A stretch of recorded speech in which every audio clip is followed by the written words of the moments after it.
नमस्कार। मैं हूं सर्वजीत पाल और आप सुन रहे हैं भारत के स्वतंत्रता सेनानी।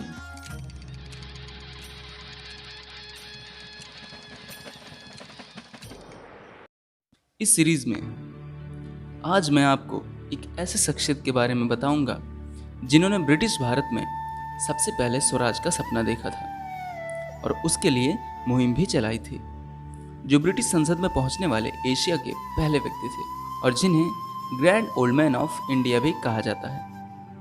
Grand old man of India यानी दादा भाई नौरोजी।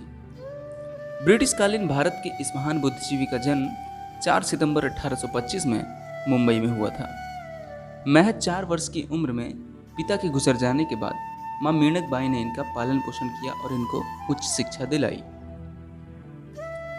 इन्होंने एल्फिंस्टन इंस्टीट्यूट में पढ़ाई की और ये वहाँ के एक मेधावी छात्र के रूप में भी थे। उसी संस्थान में अध्यापक के रूप में जीवन आरंभ कर आगे चलकर ये वहीं के मैथ के प्रोफेसर हुए। साथ में उन्होंने समाज सुधार के कार्यों में कई धार्मिक तथा साहित्य संगठन बनाए और उनके साथ मिलकर काम करना शुरू कर दिया। दोस्तों, उस समय भारत में जो सबसे बड़ी समस्या थी भारतीयों की, वो थी भारत की गरीबी और एक भयानक गरीबी। दादा भाई हालांकि पहले व्यक्ति नहीं थे जिन्होंने इस गरीबी के ऊपर दुख जताया हो, हाँ, लेकिन वो पहले व्यक्ति अवश्य थे जिन्होंने गरीबी के खिलाफ जोर शोर से आंदोलन चलाया।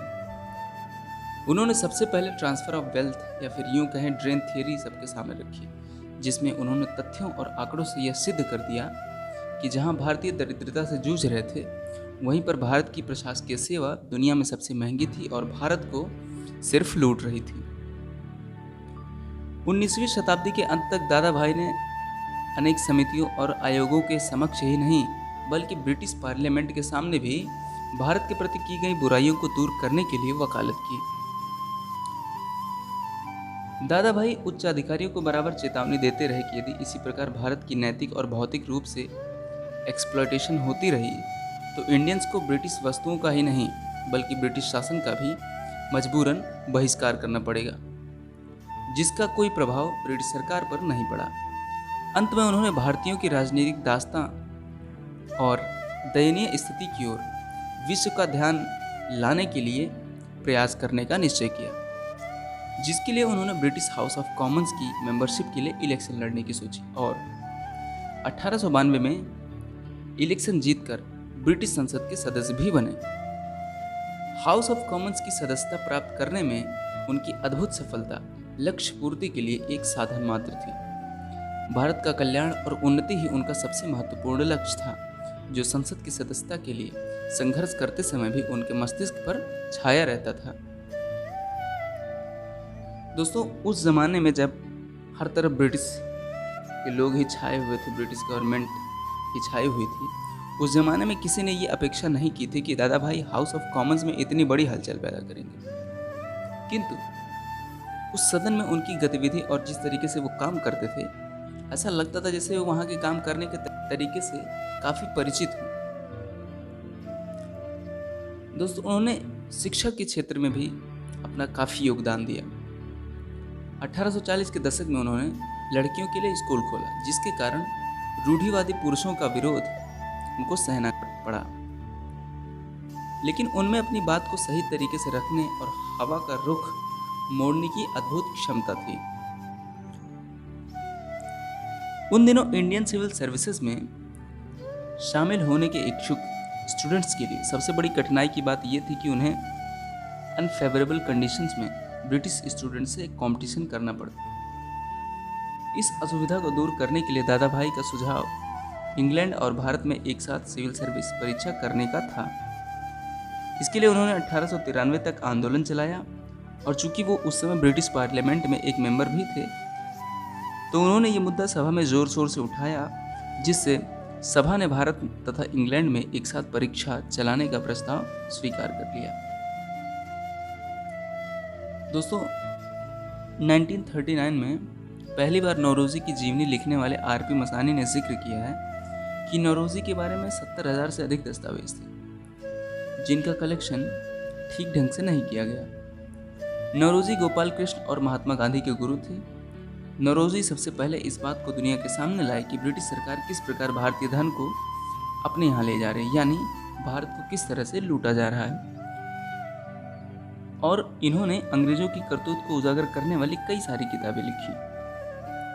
वह 1892 से 1895 तक ब्रिटिश संसद के सदस्य रहे और ए.ओ. ह्यूम और दिनसा एडोल्फी वाचा के साथ मिलकर भारतीय राष्ट्रीय कांग्रेस की स्थापना की।